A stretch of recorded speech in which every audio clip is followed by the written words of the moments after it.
Comenzamos con nuestro quinto encuentro, nuestro anteúltimo encuentro. Mi idea sería, como comenté como comenté la semana anterior, sería quizás cerrar hoy con la exposición del tema en Sartre propiamente dicho, en el encuentro que viene a hacer algo que a mí me interesa particularmente, que es presentar cómo el tema que vimos no se agota únicamente en una exégesis o una lectura de Sartre, sino cómo cómo podemos emplear lo que estuvimos viendo para pensar nuestra contemporaneidad histórica, tanto a nivel general como a nivel, creo, latinoamericano, y bueno, para los que son de Argentina, ¿no? Y en ese sentido me gustaría también escucharlos a ustedes, que el encuentro que viene, si bien voy a hacer una breve presentación de algo que tengo escrito, ir en un ida y vuelta, ¿no? Bien, vamos a comenzar hoy, como había señalado la semana pasada, con el tema en torno a la posibilidad de insurrección. Acá tenemos dos palabras, dos términos que resultan fundamentales, que es el de posibilidad por un lado y el de insurrección por el otro. Vamos a ver el modo en que estos dos términos se encuentran vinculados, en el sentido en el que la insurrección abre la posibilidad, y en cómo la posibilidad, al mismo tiempo, pensémoslo dialécticamente, solo es posible a partir de la insurrección. En estos encuentros estuvimos viendo, sobre todo en los últimos, cómo a partir del nacimiento de lo práctico inerte, que es el resultado de la libre praxis, aquello que no estaba dotado de sentido adquiere un sentido hipostasiado, ¿no? Sentido hipostasiado por medio de la praxis humana. La materia trabajada adquiere un sentido que genera un movimiento de retorno hacia nosotros los hombres, o los hombres y las mujeres, los seres humanos, ¿no? En este aspecto, el dominio de lo práctico inerte nos determina, nos unifica, nos da un ser. Bien, gesta una realidad. Nos vuelve a nosotros mismos una realidad objetiva. Lo que significa para Sartre un momento de alienación y al mismo tiempo un momento de deshumanización. Preguntémonos cómo pensaría o cómo piensa Sartre al ser humano como posibilidad. Si nos convertimos en una realidad objetiva, nos deshumanizamos. La realidad comprendida como aquello realizado frente a la idea de posibilidad, ¿no? Nosotros vimos el modo en que las determinaciones externas provenientes de lo práctico inerte, que como vimos también va adquiriendo distintas dimensiones. Una de ellas es la de las estructuras colectivas. Las estructuras colectivas, pusimos el ejemplo de una fábrica. En esas estructuras colectivas lo que hacen es determinarnos de manera externa, unificarnos de manera pasiva. De manera pasiva significa que lo práctico inerte, lo instituido, la realidad ya establecida, se vuelca con nosotros y nos dice qué lugar tenemos que ocupar dentro, podríamos decir, de un sistema. El rol que tenemos que cumplir, y el rol es lo que somos. Nosotros somos nuestro rol. que, se, que acá hay que aclararlo, ¿no? Somos nuestro rol en el momento de la alienación, porque el rol es lo que nos da el ser. Claro, todo esto parecería un elogio al rol si estaríamos pensando en un autor que no sea Sartre. Lo característico, lo propio del ser humano es ser libre, y ser libre significa no ser o ser nada. Bien, nos reúne, una fábrica nos reúne, la estructura colectiva nos reúne, el colectivo para los argentinos nos reúne, de colectivo, el bus, ¿no? Todos estábamos en un colectivo y estamos reunidos, pero cada uno, esta es una reunión llevada a cabo que vivimos de manera pasiva. Esta reunión es parte del proceso de serialización. ¿Qué significa esta serialización? Por un lado, somos producidos por el sistema, pensemos en el esquema fordista, ¿no? La producción en serie. Somos producidos por el sistema, por lo práctico inerte, por la fábrica, y al mismo tiempo, la serie es uno al lado del otro. No hay nosotros. Estamos unidos por lazos de exterioridad. ¿Qué significa esto de estar reunidos por lazos de exterioridad? Significa que no hay una intersubjetividad. Me relaciono con el otro por medio únicamente del rol que yo soy y el rol que el otro es. Al mismo tiempo, nuestra praxis se reduce a la función, y la función no es otra cosa que responder a las exigencias de lo práctico inerte. Ya está todo dado, ya está todo establecido. La realidad se entroniza, como dice Mark Fisher en el texto Realismo Capitalista, ¿no? El capitalismo, si bien Sartre, cuando en la crítica de la razón dialéctica, lo que la finalidad, una de las finalidades principales que prosigue es la de hacer inteligible la historia, se está hablando de la historia humana en general, él señala que el capitalismo es uno de los momentos donde este dominio de lo práctico inerte y de la reducción a la praxis en función se mostraría como un momento más acabado, en uno de los momentos más acabados.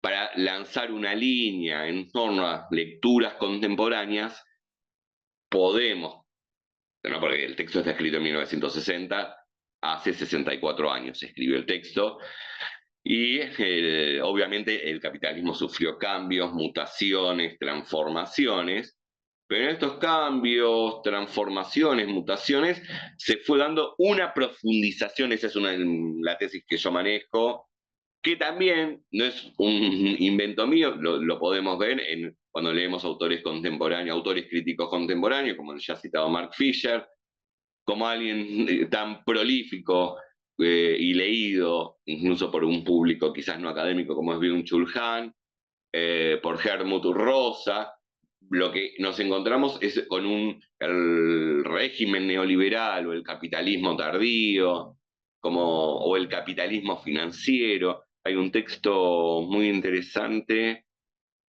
que salió el año pasado de Lucas Aguilera, que yo lo conozco Personalmente, incluso él tiene un interés por Sartre, que un par de veces estuvimos hablando, que se llama Nueva Fase, que habla sobre el capitalismo en en esta instancia de la historia, ¿no? Estamos hablando que ya estamos en el siglo XXI y estamos en el inicio, ¿no? Ya adentrados en el inicio del tercer milenio. Esta lógica de deshumanización, de alienación, de funcionalismo, se va profundizando. Y también se va profundizando la lógica que entroniza a la realidad. La realidad ya está dada, no, es imposible salirse de la realidad. Bien, acá entonces vemos la reducción de la praxis a función, el ser dotado por un ser de manera externa que determina, este ser no es un ser abstracto, este no es un ser abstracto, es el ser que determina con quién, primero, mis rutinas, a la hora que me voy a levantar, a la hora que me voy a acostar, con quién voy a hablar, qué tipo de música voy a escuchar, qué tipo de productos culturales voy a consumir. Este ser determina eso. Soy obrero o soy, también me iría por el lado, soy un profesional, entonces ya está pautado dónde tiene que ir un profesional a cenar y a dónde tiene que ir a cenar un obrero. O que no va a cenar, no que no va a cenar, o que un indigente no va a cenar. Ya está pautado, es la realidad la que lo impone. Y esta realidad opera como destino. Muchas frases que podemos decir expresan esta vivencia de la vida como destino. Decimos, bueno, la vida es así, bueno, hay que trabajar, el qué se le va a hacer. Yo hice mención en el encuentro anterior a un texto de Simone de Beauvoir que se llama La sabiduría popular y el existencialismo, donde ella ve cómo en frases que forman parte de la sabiduría popular se expresa esta idea de la vida como destino, que significa al mismo tiempo que hay una suerte de naturaleza humana, no condición humana, naturaleza humana, ¿no? Que el hombre es de una forma el hombre es de una forma determinada, no es posibilidad, es una realidad. Y alguien me había hecho una pregunta, no sé si había sido José Luis, me había hecho dos preguntas y una era referida una era una pregunta referida a algo que habíamos dado, y antes me había preguntado sobre el texto de Simone de Beauvoir, y me olvidé de contestarlo porque me había olvidado de la pregunta. El texto no es ni para una moral de la ambigüedad, ni es el texto para qué la acción. Es la sabiduría popular y el existencialismo. Yo lo tengo fotocopiado, pero me parece que en PDF no está. Igual, que me escriba porque hay algunos artículos que tengo que tratan sobre este texto de Simone de Beauvoir. Bien, esta idea de estas expresiones al mismo tiempo que surgen del habla coloquial, ¿qué se le va a hacer? Hay que trabajar, y bueno, la vida es así, no es una experiencia meramente subjetiva, que podríamos decir una resignación meramente subjetiva. Es subjetiva, sí, pero responde a una realidad objetiva. Hay una realidad objetiva que es interiorizada y de ahí surge este tipo de expresiones de resignación. Cuando decimos todo esto, que la vida es así, que hay que trabajar, al que madruga Dios lo ayuda, etcétera, etcétera, estamos ya expresando el modo en que efectivamente vivimos la vida como determinada por un hado. Claro, no es el hado que está por encima de los dioses, sino que es el fenómeno, es uno de los momentos de la historia en que encuentra en el capitalismo, y si vamos a profundizar más, hablando ya contemporáneamente, que se expresa aún más en el capitalismo contemporáneo. Bien, vamos a ver si nos quedamos en este momento, diríamos, bueno, Sartre es un pesimista, ya está, no hay salida, la vida se constituye como destino, la realidad nos absorbe a tal punto que nos vuelve a nosotros una realidad objetiva. Sin embargo, acá está la importancia para Sartre y para mí, en lo particular, de la dialéctica. Ahí pensar que ya está, llegó el final, la vida es un destino, no se puede hacer nada, es un pensamiento no dialéctico. La dialéctica se ubica más acá o más allá de los extremos optimismo y pesimismo. Ahora bien, aquellas determinaciones externas que hacen, que nos deshumanizan, que están marcadas, que nos determinan, que nos dan un ser, que nos cosifican, que nos serializan, son al mismo tiempo la condición de posibilidad, casi en un sentido kantiano, para un nuevo momento de la libertad, para un nuevo momento de humanización. En este aspecto, podemos señalar que las estructuras colectivas, todo lo dado, ¿no? Los roles que cumplimos dentro de la sociedad, etcétera, en nuestro trabajo. Bueno, sobre todo, ¿no? La división social del trabajo. En el sistema capitalista estamos profundamente determinados por el rol, la función o nuestras destrezas laborales. El rol, la función y nuestras destrezas laborales, al decir de el filósofo checo Jan Patočka, nos otorgan un ser. Eso que hacemos, pero no eso que hacemos de manera libre, en la manera de instituir un posible, sino un hacer que ya se encuentra determinado desde fuera. Ahora, esas estructuras colectivas, al mismo tiempo, son la posibilidad de un nuevo momento de la libertad. Porque si bien lo práctico inerte, la realidad objetiva que nos hace a nosotros realidad objetiva, el modo en que las estructuras colectivas, las estructuras sociales, nos transforman en una cosa, acá aparece la gran contradicción. Si nos terminaríamos por deshumanizar, culminaríamos en una deshumanización absoluta, ¿cuál sería la consecuencia? ¿Qué significaría una deshumanización absoluta?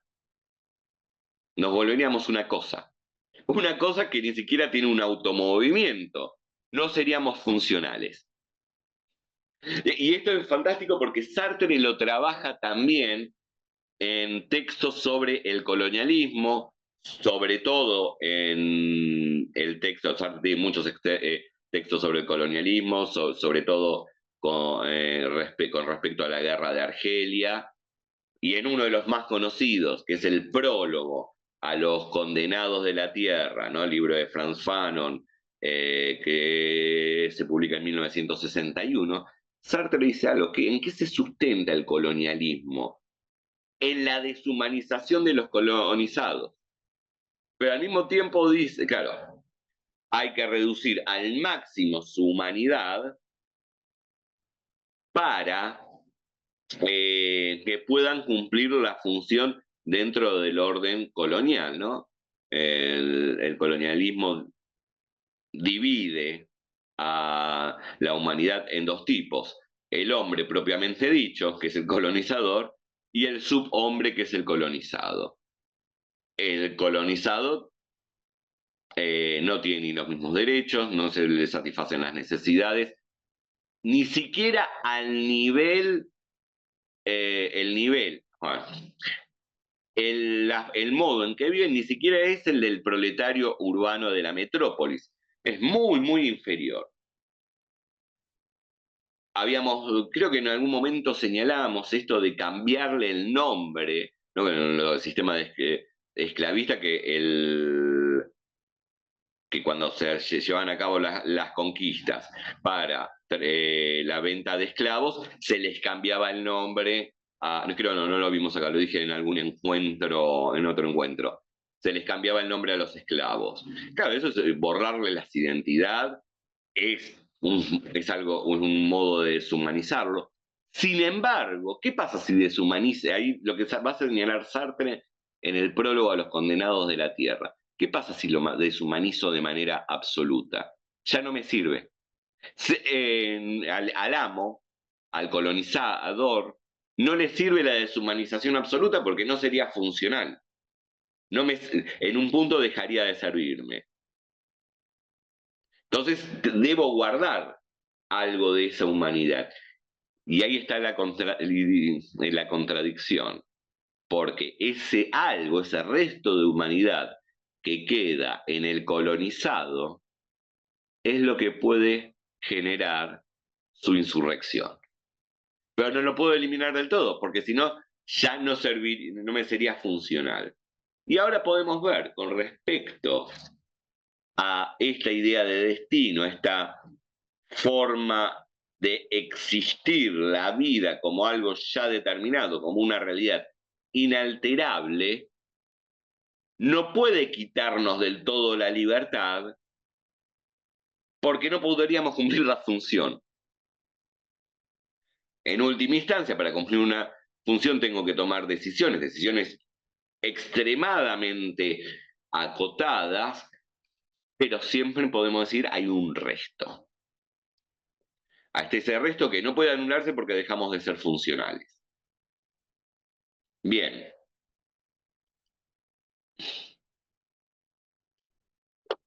Entonces, las estructuras colectivas son los que nos dan un ser, que recibimos de manera pasiva. Sin embargo, como dijimos, estas estructuras son aquello que nos permiten, van a permitir el surgimiento de un nuevo momento de la praxis. No de la praxis como función, de responder a la exigencia del sistema, sino de una praxis que va a ser negación de las estructuras colectivas, que va a ser negación de lo dado, que va a ser negación de la realidad. Eso es la praxis. La praxis pura es negación de la realidad, porque la realidad es lo dado y lo ya realizado. Y acá va a aparecer algo, ¿no? ¿Qué es lo que se va a oponer a las estructuras colectivas y que va a surgir de las estructuras colectivas? El grupo. El grupo surge de los colectivos para negar a los colectivos. Y ahí vemos la dialéctica, ¿no? No se trata, bueno, el grupo está. ¿No? Nosotros nos quedaríamos muy tranquilos, quizás, digo esto intelectualmente, ¿no? Muy tranquilos con el entendimiento formal que separa, analiza, entonces estaría el colectivo por un lado, el grupo por otro, definimos el grupo al colectivo de una manera, al grupo del otro, pero acá dialécticamente se trata de ver de dónde surge el grupo. Surge el colectivo. ¿Y de qué manera surge? Para negar. ¿Y para qué surge? Para negarlo. Permítanme que lea una cita de Sartre. Hay que dejarlo bien en claro, porque el grupo entre paréntesis, como organización práctica directamente establecida por la praxis de los hombres y como empresa concreta y actual, el grupo se forma a partir de la praxis de los hombres y empresa concreta de los hombres, aparece el grupo ya como un nosotros. Ahí vamos a ver.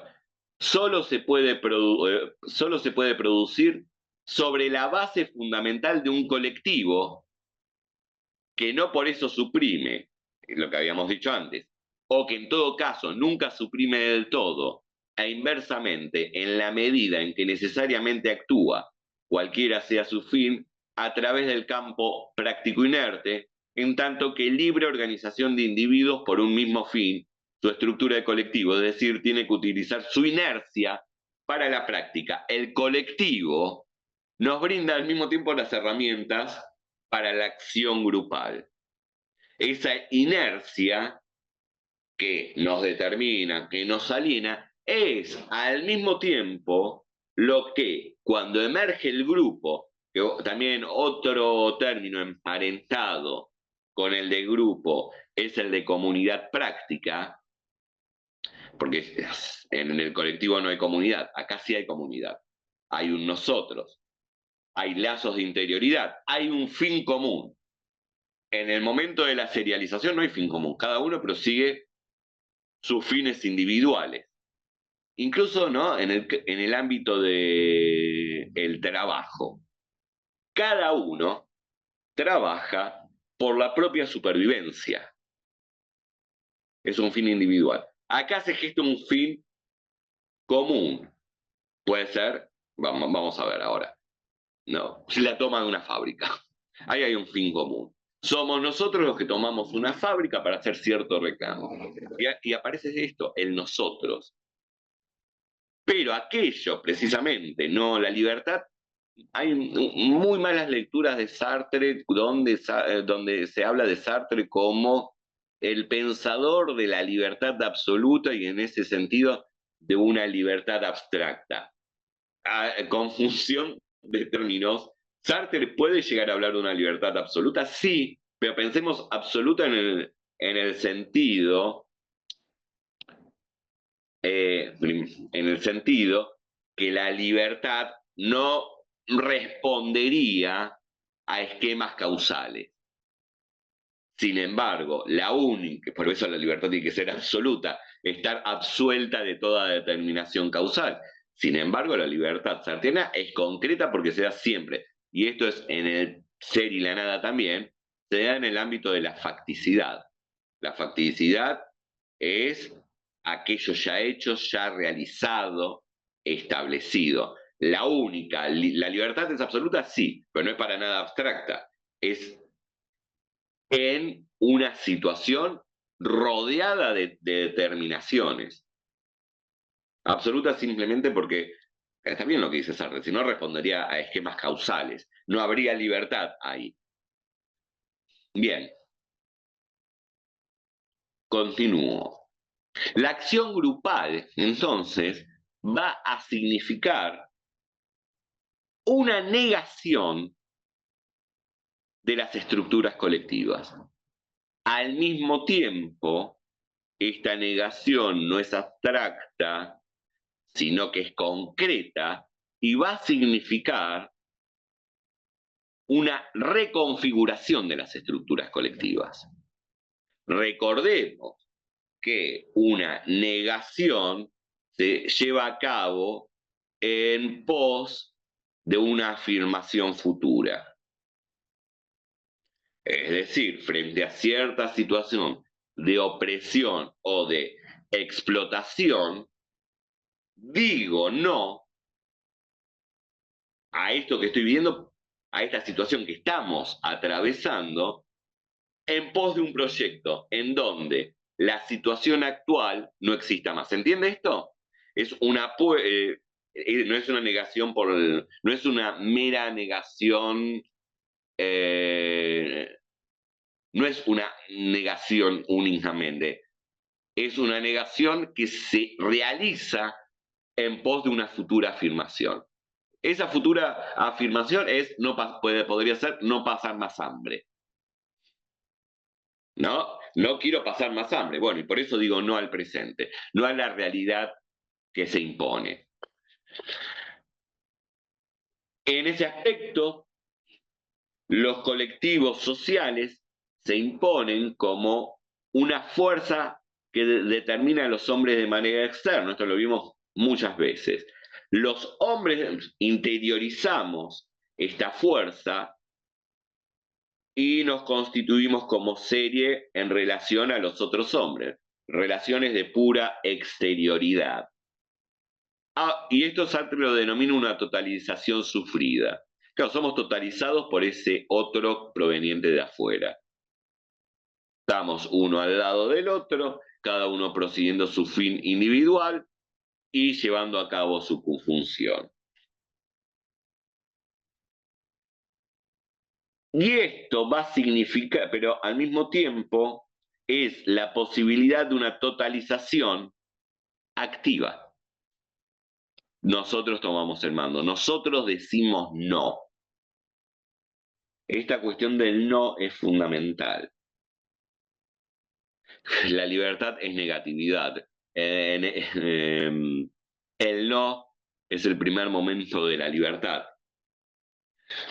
Acá, disculpe, voy a hacer una referencia a una película. A mí me gusta el cine de ciencia ficción, me gusta mucho. Y todos habremos visto en algún momento alguna película de la saga del planeta de los simios, ¿no? Todos vimos el planeta de los simios, era de los 70. Yo fanático desde chico de las películas originales. Me acuerdo las daban en Canal 3 y las veía siempre, son como 5. Bueno, hay una remake del 2011 que habla sobre el origen.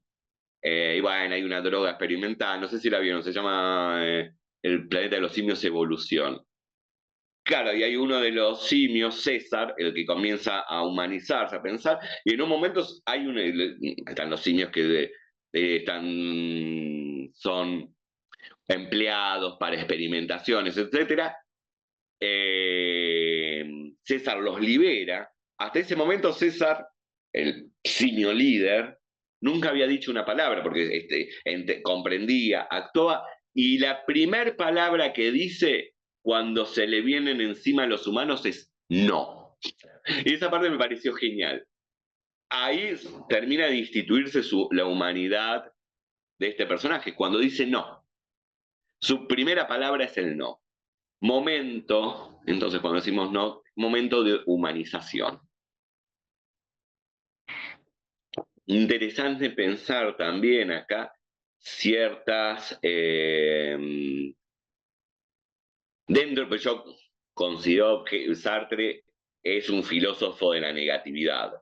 Eso creo que lo dije desde el primer encuentro.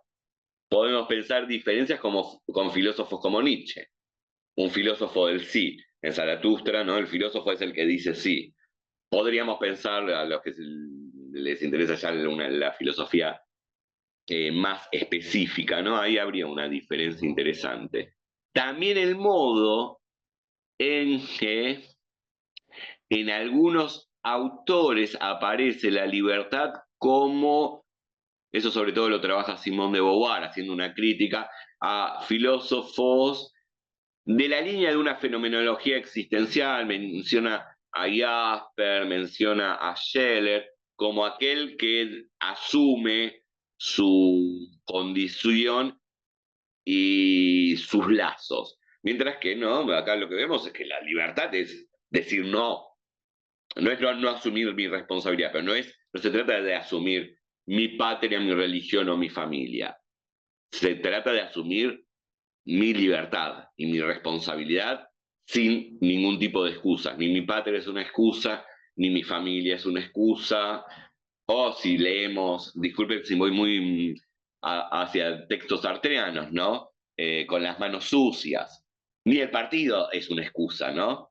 Recuerden, para los que no lo leyeron, las manos sucias, no con las manos sucias. Las manos sucias te tratan sobre un militante del PC que tiene que llevar a cabo un asesinato, tiene que matar a alguien. Claro, está bien, pero ¿lo está matando el partido? No, lo estoy matando yo. Lo está matando, lo tiene que matar el personaje. Bueno. Ahora bien, continuamos un poco con esto. La imposición de lo humano, de lo inhumano, perdón. Y acá está. Y paradójicamente, el modo en que el inhumano se nos presenta como un destino inexorable, inexpugnable e imposible de superar, hace que lo que se vuelva imposible sea no ir contra él. Parece complicado. La realidad se impone a un punto tal en que se va restringiendo cada vez más el campo de lo posible.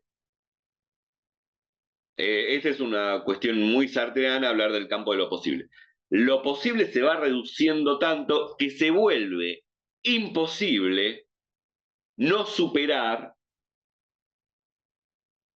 la imposibilidad, se vuelve imposible no superar la imposibilidad de negar la realidad, negar en negación efectiva, no freudiana.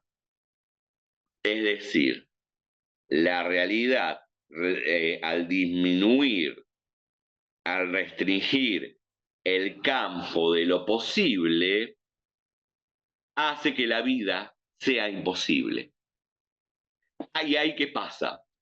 Ahí qué pasa, ¿no? Se vuelve el dominio de lo práctico inerte, se realiza una reducción tal de la posibilidad que todo se vuelve imposible. Porque se vuelve, a ver, ¿no? Se vuelve imposible pensar y actuar por fuera del régimen. Está bien, pero cada vez ese pensar y actuar por fuera del régimen se va acotando cada vez más. Cada vez más hasta que llega un momento en que la vida se torna imposible. Entonces, la única alternativa para esto significa un tipo de dialéctica causalista. No, bien podría pasar que nadie diga no, y bueno, se extinguirá la humanidad. Nos extinguiremos. Sí, estamos, es muy interesante sobre todo para poner como ejemplos, ¿no? Donde mejor se ve es si pensamos en el capitalismo industrial del siglo XIX. Hay un punto en donde, bueno, ya está, trabajar 20 horas por día. No es posible pensar en trabajar, ni siquiera ¿no? Pensar, se torna imposible. Por eso llega, el ámbito de la determinación llega a un punto que no es solo no podemos actuar, tampoco podemos pensar por fuera de los límites de lo posible. En un sistema podría llegar a pasar que es imposible pensar en trabajar menos de 18 horas por día en una fábrica, ¿no? Es imposible eso. Bueno, pero conlleva la muerte de todos. Entonces, ¿qué aparece en el momento? ¿Morirán todos los que tengan que trabajar? ¿O se dice el no y se hace lo imposible? Lo imposible, acá parece un juego de palabras, pero creo que se va a entender. Lo imposible con respecto a aquello que nos determina la realidad. Y ahí, a ver, leo un poco más, digo un poco más, la transformación de la realidad tiene lugar, dice Sartre, cuando la imposibilidad es ella misma imposible. Es decir, hacer aquello que está por fuera del campo de lo posible, se vuelve imposible no hacerlo, porque hay un punto en donde es dejarse morir. En este aspecto, se nos vuelve, ¿qué es lo que nos muestra esta reducción de lo campo de lo posible? ¿Cuáles son una de las consecuencias de esta reducción del campo de lo posible? La imposibilidad de vivir. Bueno, no puedo vivir, pero no puedo vivir ni siquiera orgánicamente. Cito a Sartre. lo que tiene como efecto directo que la imposibilidad de cambiar se vuelve el objeto que se tiene que superar para continuar la vida. La imposibilidad de transformación ya está dada, realizada. Entonces hay que superarla. Hay que hacer lo que está determinado como imposible. Sartre va a tomar como ejemplo la toma de la Bastilla para mostrar cómo la insurrección es, ante todo, negación de lo práctico inerte, negación de las estructuras sociales, negación de las estructuras colectivas, negación del destino, y al mismo tiempo, cómo esta negación, como insurrección, emerge a partir de la imposibilidad de vivir. Ya determinados desde fuera cómo debemos vivir nuestras vidas, y ese vivir nuestras vidas significa la muerte, no queda más que hacer lo imposible. Se da el momento, me parece que esto es muy rico para pensar el tema de las insurrecciones sociales.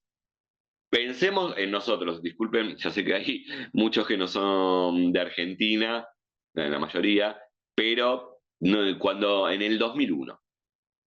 En el 2001, y era imposible, claro, pero ¿qué era? ¿Tenían razón o no? Cuando se tomaron, déjenme acá terminar, ¿no? Cuando se tomaron los ahorros, cuando pasó todo lo que pasó, y me acuerdo de algún funcionario diciendo, bueno, nos explicó muy bien, si los bancos dan la plata, se cae el sistema financiero, y eso era la realidad. Esa era la realidad. No se, bueno, esa es la realidad. Entonces, ¿qué hay que hacer? ¿Qué se hizo en ese momento? Se surgió un no. Simplemente surgió un no. Esa realidad, bueno, hay que negarla. Te repito, no en el sentido freudiano de evasión. Hay que negarla en términos concretos.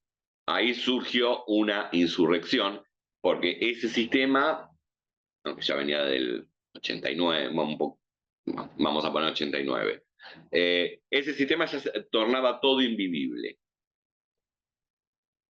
Maxi, una pregunta, Sí. porque cuando vos decís negarla, ¿es negarla o resistirla? ¿Es negación en el sentido de oponer una resistencia o es negación en el sentido de síntesis, es decir, del movimiento sintético de, digamos, de justamente de A, no A, y luego, por decir B? No, a ver, la resistencia es una forma de Ah, pero negación. no es equivalente resistencia a negación, en este sentido que estás diciendo. Lo que pasa, es muy interesante lo que yo creo que ahí, a ver, vamos a pensar en la gran resistencia. Sartre formó parte de la resistencia de la ocupación nazi. Por eso te pregunto. Claro, eso es un decir no, es una... A ver, yo en esto, y no estoy... a ver, ¿qué diría Sartre? No sé, pero lo estoy pensando yo. Y creo que la resistencia es un momento, es una negatividad frente a aquello que se va imponiendo como una realidad, como un absolutismo, como, claro, donde no se nos permite nada, pero la diferencia con respecto a una contraofensiva, podríamos decir, creo que ahí tiene que ver con el contexto, relación de fuerzas. Hay veces que no se puede hacer más que llevar a cabo una resistencia, pero la resistencia es una forma de negación. Estamos diciendo, en el sentido simple de decir no, no, y no solo decir no, sino unirnos y llevar a cabo una serie de tareas para concretizar esa negación. Y quiero leer algo que me resultó muy... yo ahora estoy escribiendo un capítulo para un libro sobre existencialismo, humanismo y violencia. Estoy trabajando a Sartre, Merleau-Ponty y Simone de Beauvoir. Y hay una cosa que me resultó muy graciosa para que mencioné esto de la resistencia, se los voy a leer porque me resulta simpático.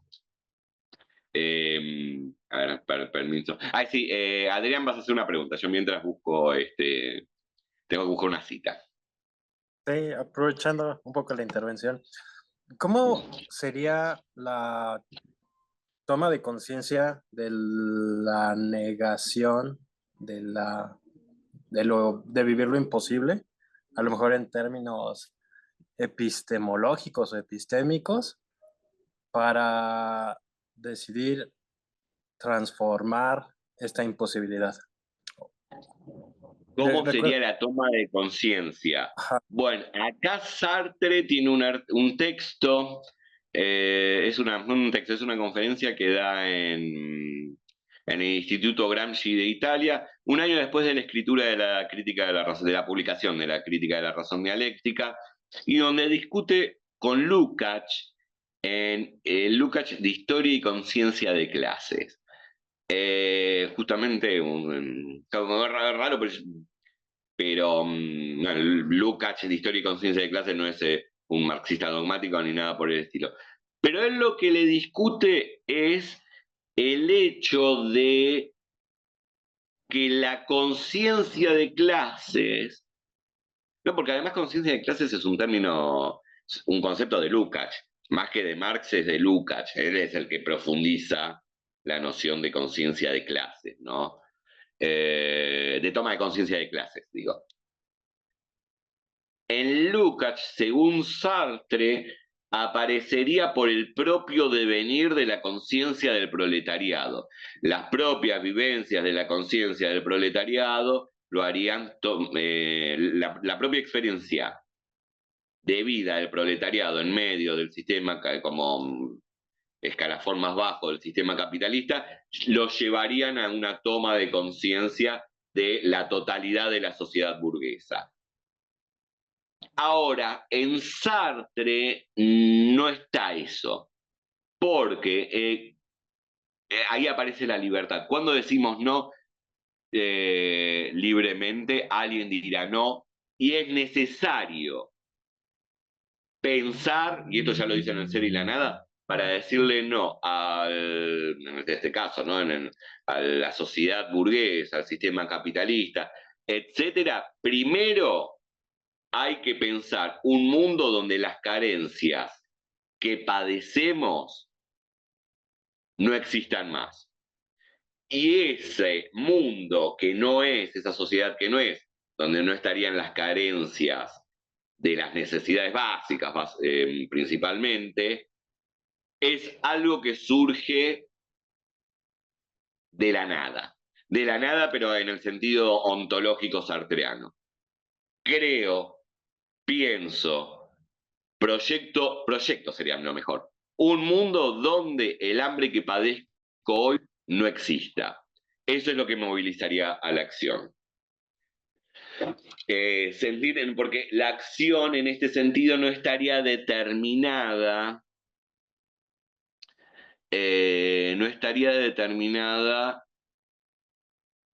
por no sería nunca una respuesta a las condiciones materiales. Porque si no no habría libertad, sería causa-efecto.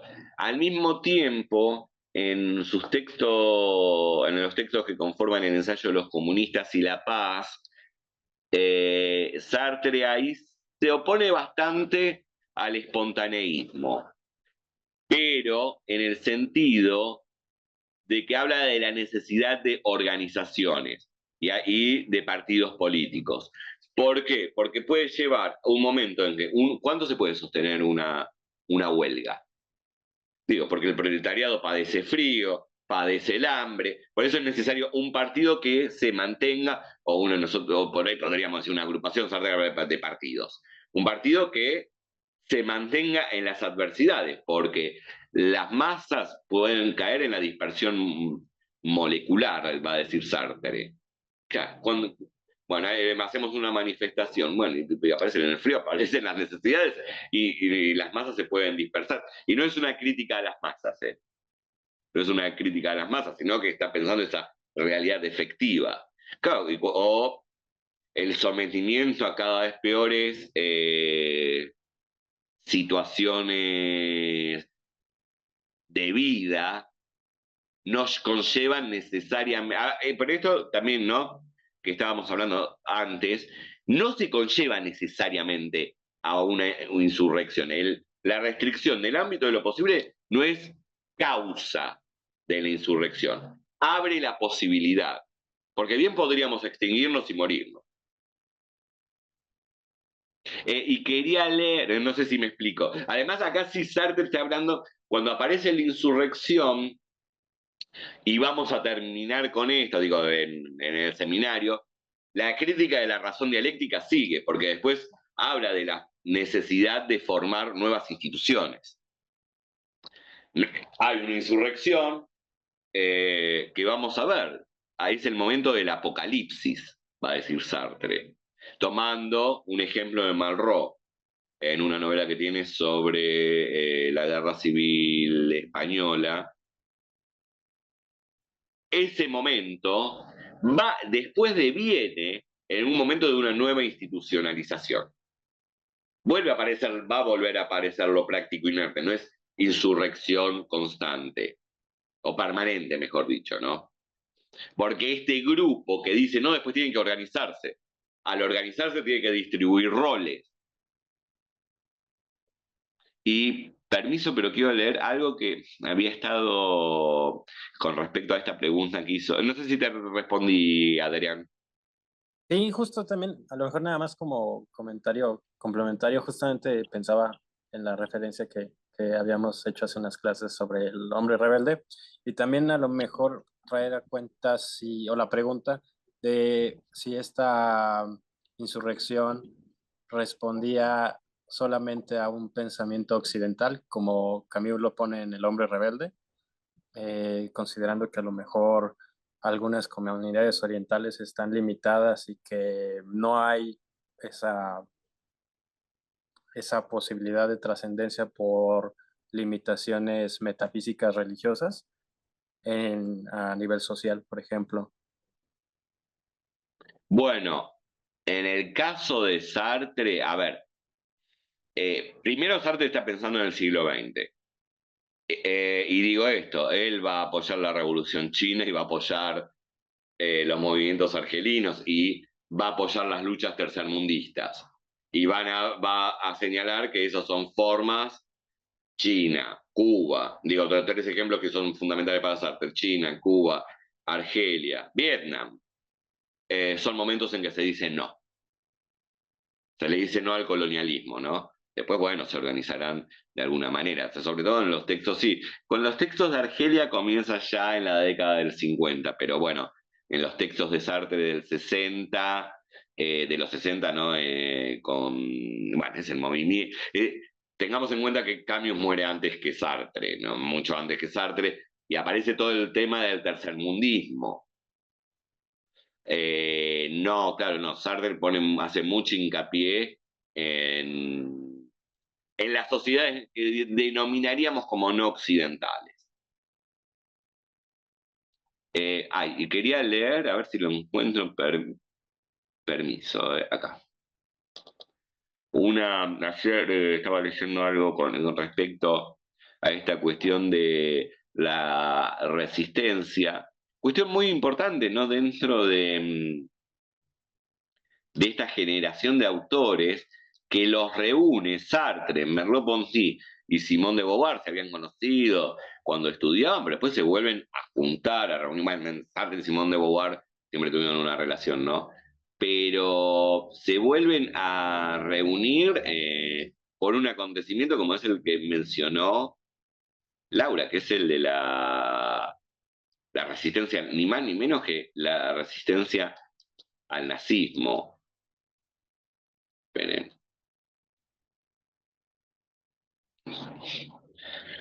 Estaba leyendo un artículo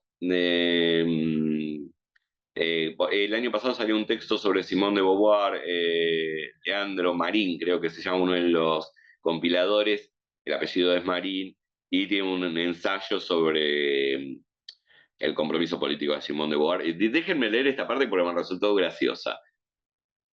Beauvoir hizo parte de uno de los grupos resistentes de manera activa, llevando a cabo actividades en rechazo de la ocupación.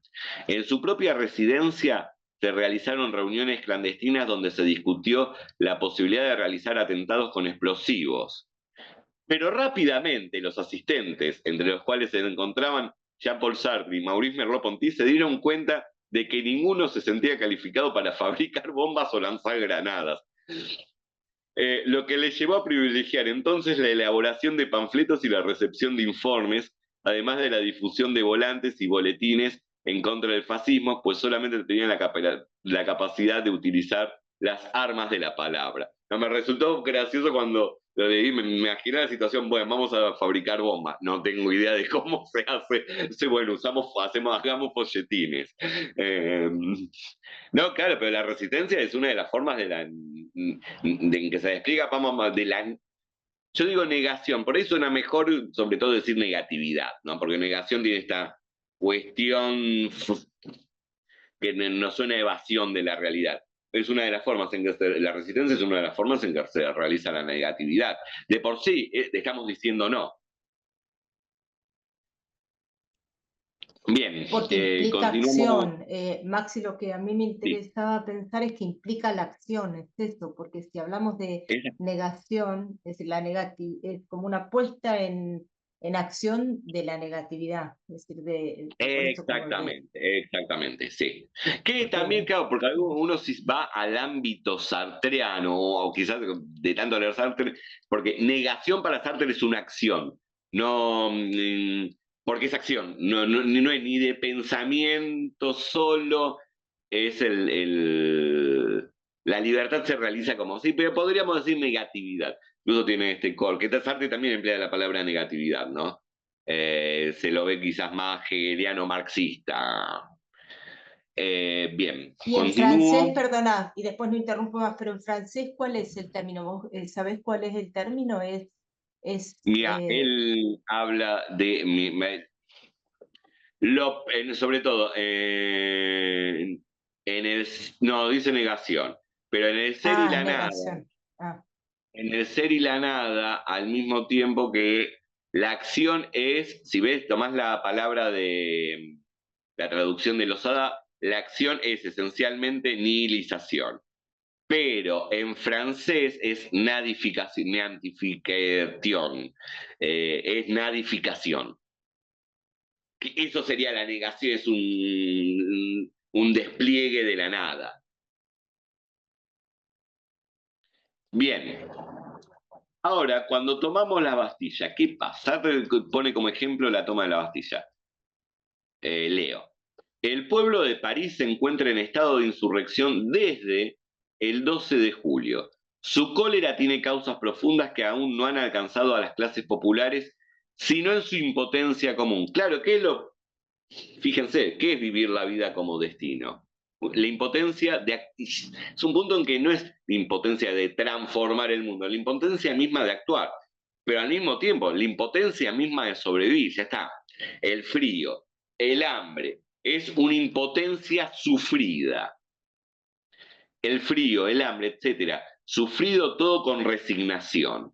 Esta conducta serial, que se da falsamente como una virtud individual, o explosiones inorgánicas, motines, etcétera. Entonces, ¿no? Se va acumulando algo, esta impotencia común, frío, hambre, sufrido con resignación. Bueno, también, ¿no? Acá Sartre dice que se da falsamente como una virtud individual. Claro, porque la resignación, o nosotros tenemos muy presente, acá hablo del habla argentino, cuando hablamos de la cultura del aguante, ¿no? El aguantar es, tengo que ser fuerte y bueno, aguantar todo lo que venga. Es una forma de resignación y aparece como una virtud. A mí hay justamente acá dije esta palabra aguante, hay una banda que hace folk metal folclórico, acá es Argentina, arraigo se llama. Es como una suerte de fusión entre heavy metal, tango, folclore, incluso hasta cumbia, y tienen una frase en un tema que es fantástico, dice, no confundir aguante con resistencia. ¿No? Muy buena esa frase. Ahora, la impotencia común es la primera totalización que recibe el pueblo de París. Ahora, es una totalización que recibe, no que hace. Sin embargo, porque estamos padeciendo el hambre, el frío, etc. Ahora bien,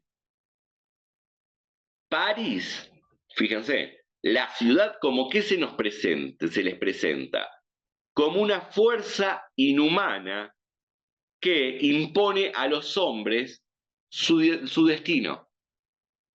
Fíjense, el diseño de las ciudades, una ciudad como París, que podemos pensar en cualquiera de nuestras ciudades, ¿no?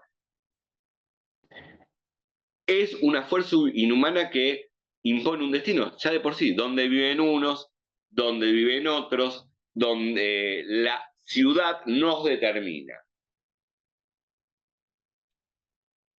Claro, París, ¿qué va a representar? La opresión, el hambre, el frío va a representar, porque estoy en una zona de París donde no es que tengo el palacete, no hay nada de eso. Ahora, dice Sartre, París es el hambre, es el frío, ¿y qué puede comenzar a pasar? Que esa totalización pasiva se vuelva totalización activa. Entonces, la imposibilidad, y esto es genial, la imposibilidad de no cambiar las cosas se convierte en la imposibilidad de cambiar las cosas. Es imposible cambiar las cosas porque es la realidad, la vida es así, es el destino, es la historia. Se vuelve imposibilidad de no cambiar. Porque si no transformamos las cosas, nos morimos. Víctimas del frío, del hambre, etc. Aparece la insurrección. Entonces, cada uno, y acá que sufre de manera pasiva las condiciones estructurales, materiales, etc., se reconfigura como parte, porque acá hay una transformación interna. Soy parte de un grupo, el otro también sufre lo mismo que yo, y en el momento en que decimos, nosotros lo estamos sufriendo, algo hay que hacer, aparece la totalización activa. Se forma el grupo. De la serie se pasa al grupo. En términos hegelianos podríamos decir del yo se pasa al nosotros. Y ahí aparece la insurrección. Y la insurrección es siempre insurrección contra lo práctico inerte, contra los colectivos sociales. Pensémoslo incluso en términos ontológicos, es insurrección contra el ser. La libertad se manifiesta como negatividad realizada contra el ser. Porque el ser no es algo abstracto o es el objeto de los pensadores metafísicos. El ser es lo concreto, es lo que nos determina, lo que nos anula como posibilidad. Le decimos no al ser. No en el sentido del ser, no es el ser de Parménides, ¿no? Leo una cita más. Este ejemplo nos muestra un grupo que se constituye por la liquidación de una serialidad inerte por la presión de circunstancias materiales definidas, en tanto que determinadas estructuras práctico-inertes del derredor están unidas sintéticamente para designarlo. Es decir, en tanto que su práctica está inscripta como idea en las cosas. Claro, y acá no vemos el tema de las ideas están inscritas en las cosas, claro. ¿Qué significa la Bastilla? Eso lo habíamos... es fantástico. La Bastilla, símbolo de la opresión, se vuelve el símbolo de la liberación. ¿Por medio de qué? Por medio de una praxis. Porque se toma la Bastilla y se inicia la Revolución Francesa. Ahí Sartre define este momento, toma como dije, lo toma de Malraux, este momento como el momento del apocalipsis. ¿Qué es el apocalipsis? Es el momento de la reconfiguración espacio-temporal. Una hermenéutica, una nueva hermenéutica, una nueva interpretación práctica, porque se reconfigura, en el caso de la Revolución Francesa, se reconfigura París espacio-temporalmente a partir de esta praxis de la insurgencia. Apocalipsis. Claro, lo dice en sentido negativo Sartre, no. Todo lo contrario, el apocalipsis, este momento aparece como el momento de la libertad. Apocalipsis como, rebelión, iba a decir revelación, como rebelión contra la realidad, contra lo instituido. Quiero leerles algo, porque es interesante esta idea que se retoma del apocalipsis, y sería interesante para pensar las figuras del apocalipsis. Hay en un texto de Simone de Beauvoir, ella retoma como figura simbólica, si se quiere, incluso para hacer hasta una hermenéutica. Simone de Beauvoir empieza a criticar a una serie de autores. Esperen, si lo leo, bueno, miren, acá hablando del... Esperen, acá, déjenme leer dos cositas que me parece que están buenas. Simone de Beauvoir está criticando a los pensadores del pesimismo, que hablan de la decadencia de la civilización, etcétera, ¿no? De los años 20, 30, y que hablan de una suerte de apocalipsis. Déjenme leer algo que dice en torno a esta idea de decadentismo y ligada a la de apocalipsis, por cómo se interpreta el apocalipsis, una pensadora que es atea, ¿no? Igual que Sartre, que es ateo. Me está hablando, ¿no? Estoy hablando del intelectual burgués.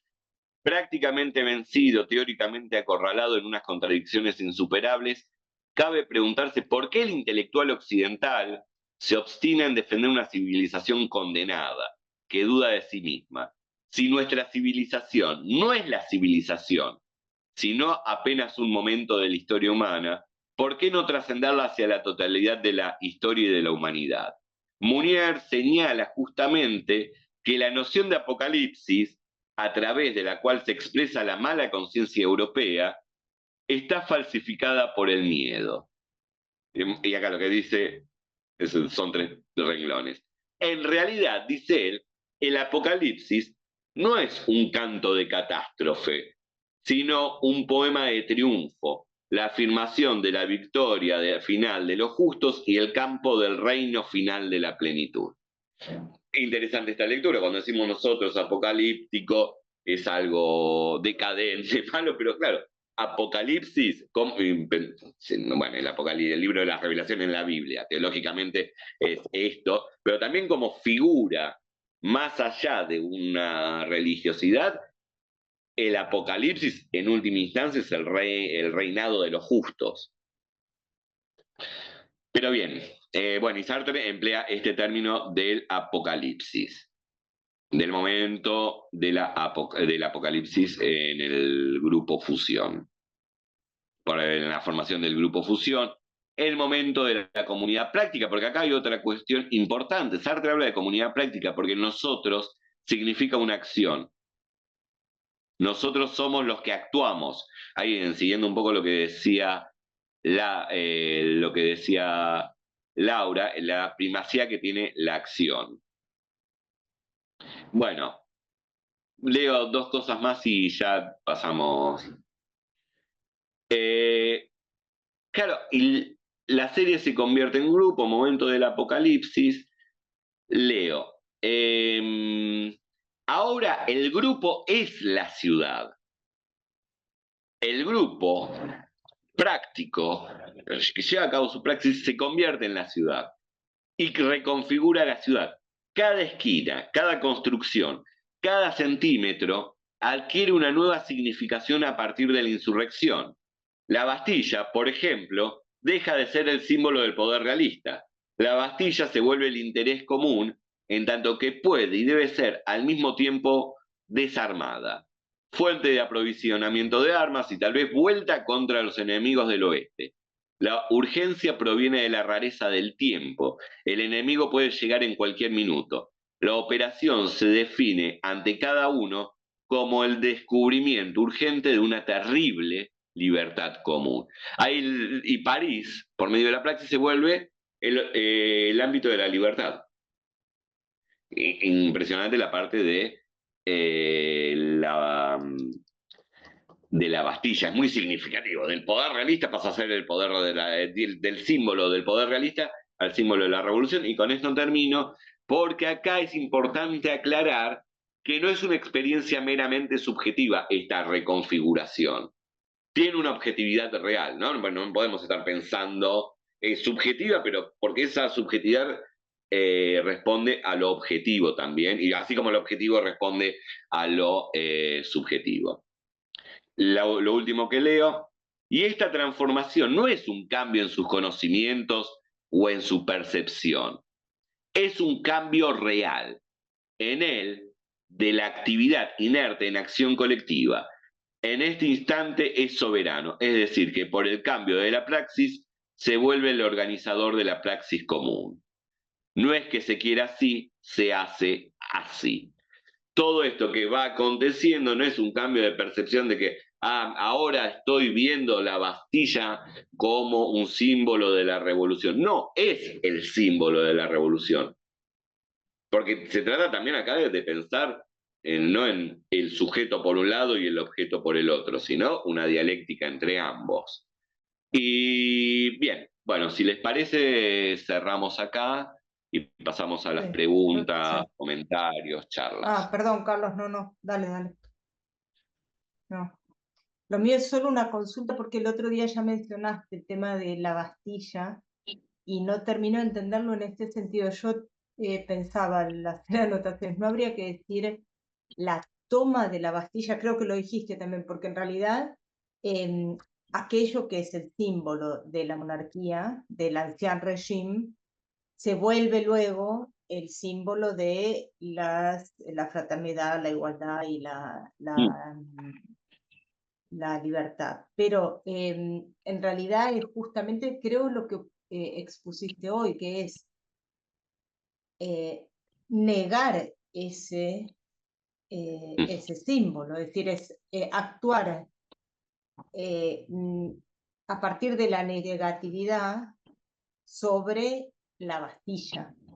Entonces No, sería la claro. negación de la Bastilla es lo que hace que se convierta en el símbolo de, digamos, el Sí, derrocamiento del ancien régime, sí, exactamente. ¿no? Porque la Bastilla aparece, si vamos hoy a París y vemos la Bastilla, pero el símbolo, lo que estamos viendo es la Bastilla que fue vencida y tomada. Claro, Por eso se reconfigura. Entonces vemos la Bastilla como el triunfo de la Revolución Francesa. claro, Pero claro, siendo negada, por supuesto, sí. claro. Digamos, si hiciésemos una intervención hoy la Bastilla, habría de estar intervenida artísticamente como tomada, es decir, con las escaleras y el fuego, todo lo que fue la toma de la Claro, es la Bastilla. Bastilla tomada.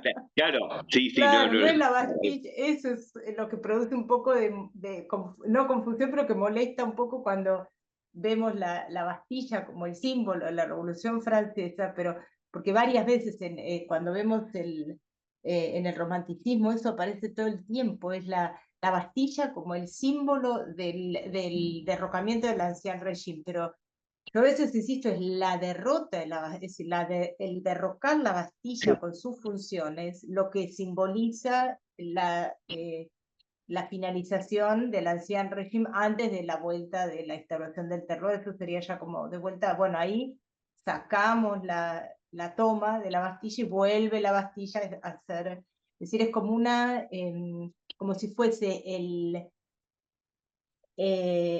la materialidad sobre la cual se opera lo simbólico, por decirlo de alguna manera, ¿no? Sí, totalmente, claro. Buenísima tu aclaración, Laura, porque claro, la Bastilla como símbolo, y está bien, yo mismo lo dije, de la Bastilla como símbolo de la revolución y de la libertad, pero porque es la Bastilla vencida, la Tal cual, ahí Bastilla está. tomada, Eso, ¿no? ahí está, Claro. ahí está, ahí está. Gracias.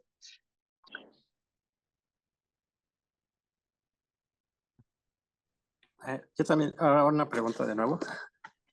¿Qué texto? Creo que estaba Carlos, perdón, Sí. Adrián, Ok, perdón, no, Max, adelante. sí. Bueno, Porque yo veo la mano, no sé si ustedes la ven, porque como estoy, sí. sí, no. Perdón, Adrián, sí. Ahora, eh,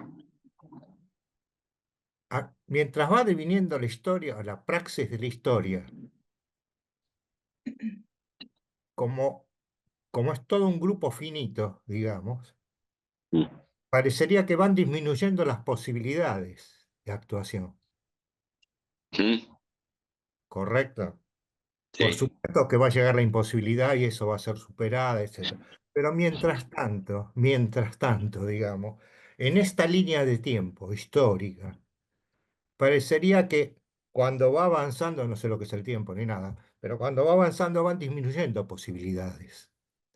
Por lo tanto, es muy probable que permanezcan más en el tiempo épocas o aceleradas o no, hablando de ese tema de la aceleración, que digamos formen o constituyan formas de dominio que duren más, sí.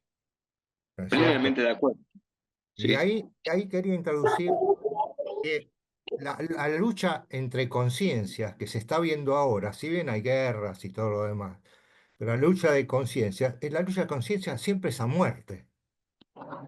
sí. Por supuesto, Por lo esa tanto, muerte, claro. exactamente. Por lo tanto, si en el largo plazo, que vamos a estar todos muertos, no hay reconciliación a la Hegel, digamos, o esa idea, que puede no suceder tampoco, Claro. se acabó la humanidad. Sí, sí, sí. Pero a lo que voy sería lógico pensar que digamos, la vivificación que se produce, la Revolución Francesa nunca más retorna a los orígenes, es una revolución que prolonga una nueva línea de tiempo, con, Sí, con consignas de igualdad, fraternidad, que no se cumplen, o que no se cumplieron, pero permanecen en el tiempo. Pero se van agotando las posibilidades. Por ejemplo, el fracaso de la Revolución Soviética. Se agota la posibilidad, vaya a ser en qué línea de tiempo, cuando se abre de nuevo una praxis para esa línea. Es decir, estoy condenado a ser libre, como dice Sartre, digamos, es como una condena a ser libre buenísimo.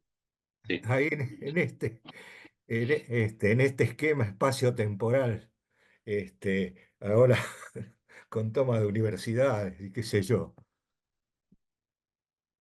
Pero bueno, sí, es reflexión, nada más que cómo se acota para mí, porque también el tiempo total humano va a ser finito, es finito, sí, sí, a 4.000 millones de años, no sé, hasta que venga el sol y se convierta en una gigante roja, dije, y llega hasta el nivel de la Tierra y la seca. sí.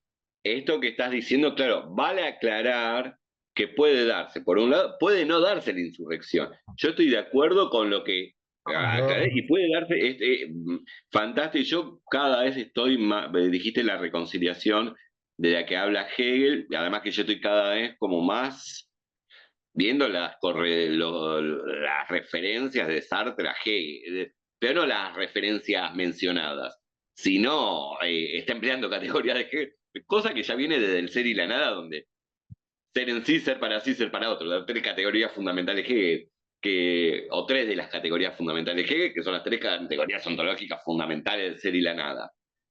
Está bien desde otro lugar, porque no está la idea de un espíritu absoluto en Sartre. Hay que ver también que sabemos que en Hegel el espíritu absoluto tampoco es lo que se dice que es, ¿no?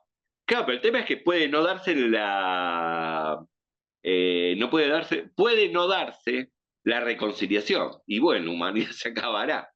Y muy probablemente se acabe antes que el sol se expanda, ¿no? Y por el mismo fenómeno humano, ¿no? Y esto de cómo está muy claro, porque la Revolución Francesa abre una línea de tiempo.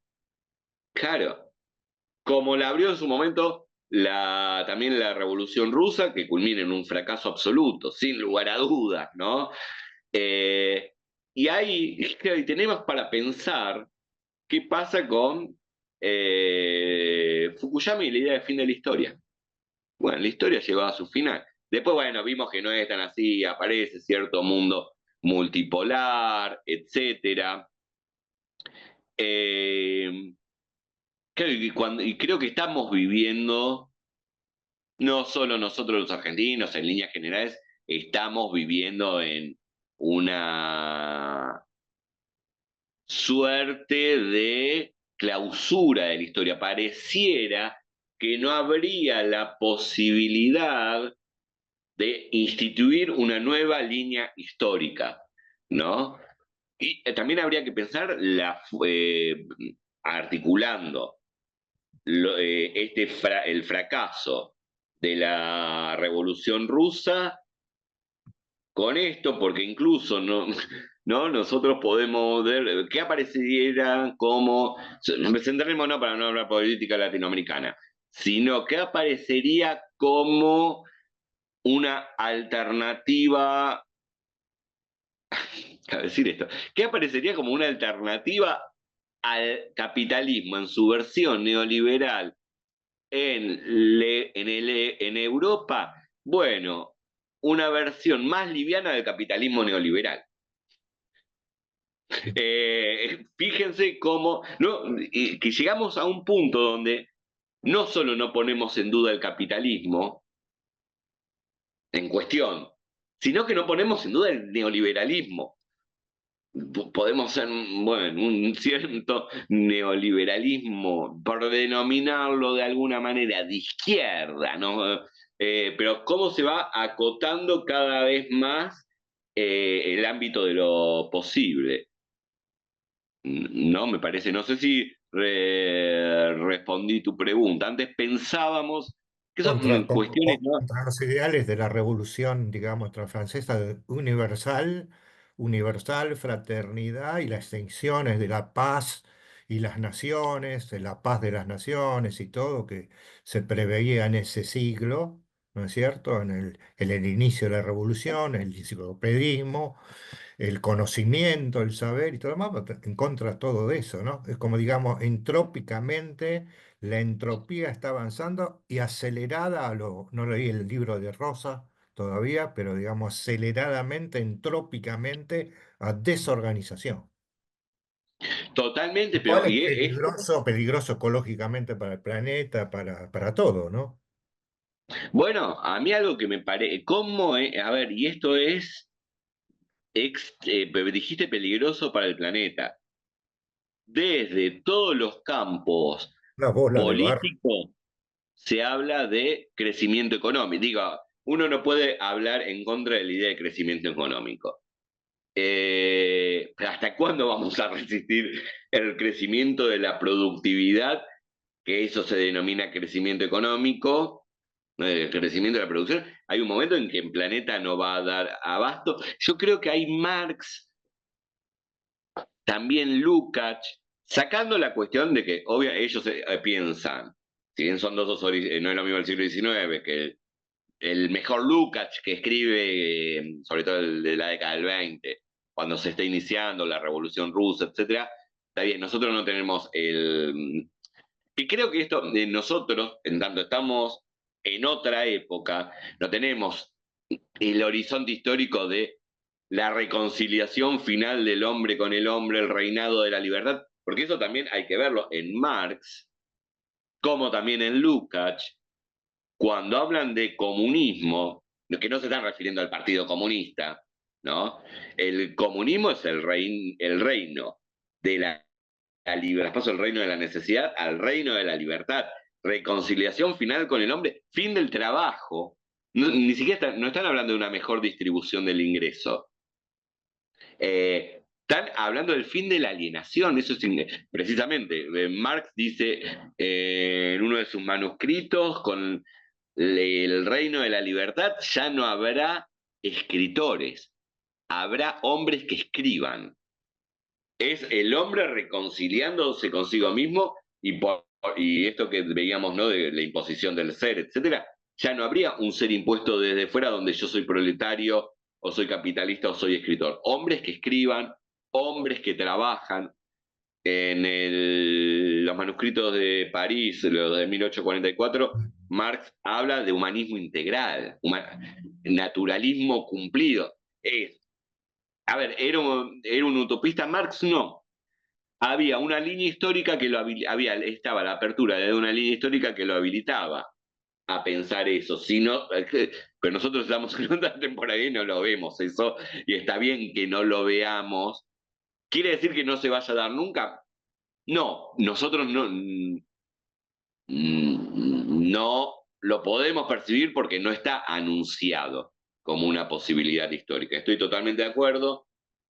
Seguir pensando a mí hay algo que me interesa, que son unas teorías que, claro, van a estar rechazadas por todo el marco. A ver, la relación entre crecimiento económico, trabajo, esfuerzo individual y ascenso social. Si lo pensamos, esa relación duró 30 años en la historia de la humanidad.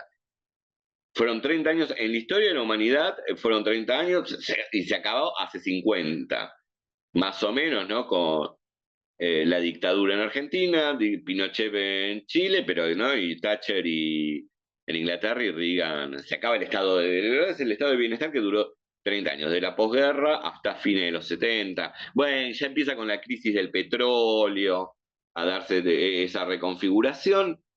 Claro, y el tema es que añoramos algo de volver a esa instancia que quizás no se pueda volver más. Entonces, y podríamos pensar en otras cosas. A mí me interesan, en Inglaterra se están trabajando grupos de economistas, sociólogos, las tesis, que parece imposible porque cuando se lo plantea a alguien, sea incluso de la ideología que sea, la tesis del decrecimiento económico, no seguir creciendo, frenar la producción.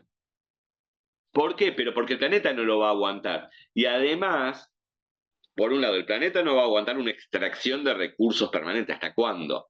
Y después, también lo que señalan es que a mayor crecimiento económico y mayor productividad, es mayor la diferencia, la diferencia social. Porque seguimos pensando, bueno, con mayor productividad puede llegar a haber más trabajo y personas que adquieran sus necesidades, sí, pero la desigualdad sigue creciendo. Me parece que eso es muy interesante y es algo para empezar a poner en juego la cuestión de la desaceleración, también en el ámbito de la producción y en lo que se habla de crecimiento económico, que además fue durante la pandemia. Yo esto lo comencé a pensar durante la pandemia. Se había frenado la producción, y no toda. Un par de meses y la humanidad iba a estar en crisis. Perdonen lo que voy a decir, pero dije, en un momento, la humanidad hace 5.000 años que está trabajando, y si frena 2 meses la producción, se derrumba todo. Hay algo que no está funcionando. Y es cierto esto que decís, la falta de planificación. Vos hablaste de entropía, caos y oscurantismo, diría yo. Hay algo, el surgimiento que se empieza a dar en un momento de manera marginal, pero que después fue creciendo en contra de las ciencias, de personas que no creen en vacunas, que en algún momento era un grupo muy chico, pero bueno, lo que pasó durante la pandemia me parece que lo acrecentó esto. Entonces, estaríamos viendo que ni siquiera, por lo menos antes, y no soy de los que dicen que todo tiempo pasado fue mejor ni nada por el estilo, algo que no estaba puesto en cuestión era el saber científico. Por lo menos digo en el ámbito médico, ¿no? uno se enferma, va a un médico. Ahora se está derrumbando eso. Claro, estamos entrando en una licuación, por decirlo, que tiene que ver con que para mí yo lo relaciono con una lógica caótica e irracional, como lo piensa Marx, de la producción capitalista, ¿no? La producción, la competitividad, etcétera. A mí yo creo que esos son los temas son algunos de los temas que hay que pensar, ¿no? Y la violencia, ni hablar de la violencia que surge en todo el mundo, ¿no? Gracias. Adrián iba a decir algo, creo, ¿no? Sí, nada más una consulta. ¿Cuál era el texto del que cita de las bombas? Espera, porque yo lo que te cité es un texto que, mandame un mail y te lo envío. Es un texto sobre Simone de Beauvoir que contiene varios artículos. Cita a Simone de Beauvoir y es uno de los textos porque acá no tengo el texto, sino tengo mi texto con la cita que puse. Creo es uno de los de la autobiografía, ¿no? Será el segundo, me imagino, no Memorias de una joven formal. El segundo que ahora no me acuerdo el nombre. Pero mandame un mail y yo te mando el texto. Marín es el autor de este artículo, que está dentro del libro sobre Simone de Beauvoir. Está bueno porque además es muy nuevo, si te interesa el tema, porque es del año pasado. Perfecto. Sí, yo lo escribo. Muchas gracias. José Luis, creo. ¿Cómo están? Buenas tardes. En un inicio usted mencionó el término de subversión y mi consulta es, ¿cómo se podría diferenciar entre esta subversión que está más ligada a un marxismo y el término de revolución por parte de Sartre y diferenciarlo de esta otra forma de rebeldía que postulaba Camus? Gracias. Bueno, con respecto a cambios, bueno, en cierta medida es la diferencia que va a pensar Sartre, que algo ya aparece en un texto del año 47 que se llama Materialismo y Revolución, que es la diferencia entre el rebelde y el revolucionario. No se agota, si bien yo dije la libertad comienza con un no, en este aspecto, esta negatividad es una negatividad no de un hombre individual, sino de un grupo, de una comunidad. Eso principalmente. Además, si bien yo hice hincapié en esta cuestión de la negatividad, la negatividad sartreana es una negatividad que se realiza con el fin de establecer una nueva afirmación.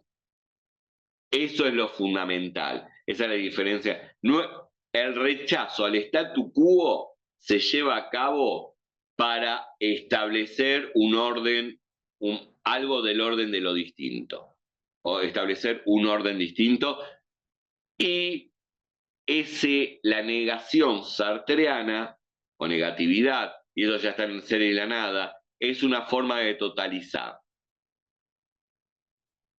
En pos de en el caso de la insurrección, como la que está llevando a cabo, de la que está hablando Sartre en la crítica de la razón dialéctica, es para establecer un nuevo orden de cosas, no es un puro no, no se agota en el no, es lo que genera movimiento. No sé si te respondí.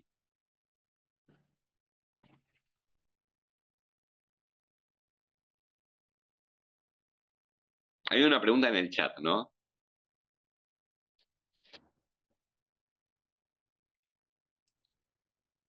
Dice, de Fernando, ¿cómo procede Sartre para tomar la carencia como punto de partida de la conciencia? Claro, bueno, acá no hay carencia en el mundo. No hay carencia en el mundo, y esto es el ser y la nada. Por eso, bueno, el año que viene hacemos sobre el ser y la nada. Porque en el mundo no hay carencia. Es el ser para sí, es la conciencia, estoy citando el ser y la nada, el que descubre la carencia en el mundo al proyectar un mundo donde la carencia no sea. Es decir, solo puedo señalar, no hay carencia en el mundo porque el mundo es plenitud, el puro mundo. Pero la conciencia crea, proyecta un, no sé, un mundo donde no haya carencia de alimentos. Un ejemplo que se me ocurre. Entonces, es cuando proyecto un mundo sin carencia de alimentos, que el mundo presente se me presenta como un mundo carente de alimentos.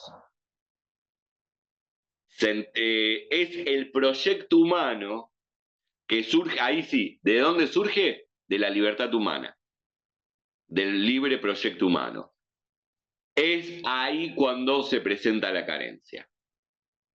La carencia solo es en virtud del proyecto, de establecer una finalidad, establecer como finalidad un orden de cosas que no es.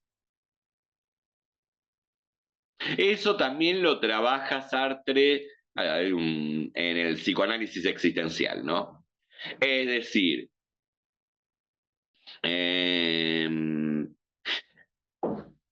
esta persona, ¿no? Sería, esta persona se encuentra deprimida porque no tiene pareja. Bueno, pero para deprimirme, porque no tuve pareja, tuve que proyectar, ahí veámoslo por lo contrario, ¿no? Proyectar un estilo de vida donde tengo pareja. Y entonces voy a sufrir la carencia de pareja, voy a decir que hay una carencia de una pareja porque proyecté eso. No sé si me explico. El proyecto viene, es lo que hace notar la carencia, lo que manifiesta la carencia. El otro día lo estaba hablando con un amigo mío que justamente estábamos leyendo el psicoanálisis existencial sartreano. Y yo le dije, estábamos viendo, y hablábamos, y le digo en un momento, claro, yo nunca jugué en la primera de Boca. Vos, y él me dijo, no, primera de Boca. Yo ni siquiera metí nunca un gol en un papi fútbol. Lo estoy padeciendo y soy muy hincha de Boca, pero no sé jugar a la pelota nada. Nunca supe correr con la pelota en los pies. Ahora, lo padezco eso, no haber jugado en la primera de Boca. No, porque nunca formó parte de mi proyecto. Lo podría estar padeciendo si, bueno, me forcé, fui a un club y no llegué, ¿no? Pero ahí se ve con claridad esto, ¿no? De la carencia y de la afección de la carencia y de la falta. Si se quiere, Sartre, bueno, lo trabaja en el... A alguien le puede afectar mucho el no haber llegado a jugar al fútbol en primera división. ¿Por qué? Porque hubo un proyecto de ser futbolista. Mientras que otro, como yo, en serio, yo no conozco y envidio a todos los que tienen la sensación de saber qué es meter un gol. Salvo en la PlayStation, nunca metí un gol en mi vida. Ese grito, eso, y repito, soy alguien que soy fanático de Boca, pero yo con la pelota en los pies nunca pude hacer nada. Obvio, y ahí lo siento como un padecimiento, no porque no estuvo nunca el proyecto.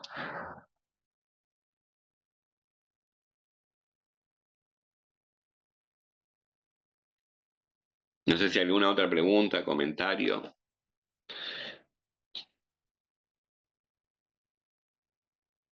Ahí queda claro que es carencia de algo. Es decir, es lo mismo que Sí. es carencia Sí. de, es decir, es en ese sentido. Son las distintas maneras en las que decimos negatividad o negación o justamente, ¿no? Claro, y también para pensar, es muy interesante para pensar, yo creo que una de las cuestiones que hay que poner en cierta tela de juicio son los supuestos de la economía como ciencia, y me estoy refiriendo no a las formulaciones, sino a lo previo, porque muchos de los economistas renombrados son filósofos. Digo, incluso personas como Rothbard o Hoppe digo, del ultralibertarianismo, son filósofos, tienen formación. Creo que a Rothbard le dirige la tesis Habermas, la tesis de doctorado. Pero, y esta definición, ¿no? De la economía como administración de recursos escasos y estar dada la escasez como un hecho natural, un hecho fáctico, cuando la escasez surge a partir del proyecto que tengo, ¿qué es escaso? ¿Qué es un bien escaso? Dependiendo del proyecto. Obviamente puede, sobre todo, si estamos hablando del siglo XX, donde hay una... pero esto es claro, uno lo ve. ¿Cuáles son las crisis económicas del capitalismo? Son por superproducción. No estamos hablando de Roma, de que quizás había una tormenta, devastaba algo y el pueblo se quedaba, el poblado se quedaba sin, un poblado se quedaba sin comer, ¿no? Cómo la producción capitalista está orientada, y esto Sartre lo trabaja en la crítica de la razón dialéctica también, está orientada a la escasez, se producen bienes escasos. La escasez es producida, no es un fenómeno de la naturaleza. Yo me Claro, acuerdo de pero algún la periodista. crisis... Ah, perdón, sí, no. Ay, no, no sé qué ibas a decir, sí, sí, sí. No, solamente porque discutiendo este punto, justamente con otro colega filósofo, si la escasez, perdón, si la crisis en un modelo neocapitalista o capitalista extremo, no es justamente el hecho de que la sociedad no cubra el consumo esperado a partir de una producción planificada. Es decir, si la crisis no es justamente que no se consume tanto como está previsto, y por eso la producción, es decir, si no hay un consumo de lo producido, la pregunta es, ¿eso producido se consume por iniciativa del mundo productivo o por una necesidad? No sé Bueno, si... buena. El otro día estuve viendo algunas cosas. En realidad un amigo mío me estuvo comentando y leyendo algunas cosas de este economista Schumpeter, ¿no? Terrible, la destrucción creativa. Habla también de los ciclos económicos y que en un momento el capitalismo se lleva a cabo sí, una destrucción. Bueno, ahí nos vamos todos al infierno, pero en algún momento es necesaria para la innovación tecnológica, etcétera. Claro, y esto de la sobreproducción, claro, pero el tema de la sobreproducción, si está bueno lo que estás diciendo, Que es, Maxi, porque creo lo que pasó en la fenómeno, pandemia, es decir, en la ¿cómo? pandemia quedó que en el periodo de pandemia, es más, en nuestro país, en el periodo de cuarentena, eso quedó muy claro, porque el consumo, bueno, sacando todo el consumo que había por línea, por envíos y todo eso, pero en general eh, hubo menos consumo. Y ahí surgió la pregunta que algunos decían, bueno, a partir de ahora va a haber otra conciencia de consumo, va a haber más cuidado del Sí, medio ambiente. Nada, fue una no, nada, nada. cuestión que desapareció al minuto, pero a partir de ahí la reflexión acerca de qué se entiende por crisis de consumo o crisis a eso iba el Yo en comentario, ¿no? líneas generales no creo mucho en las crisis.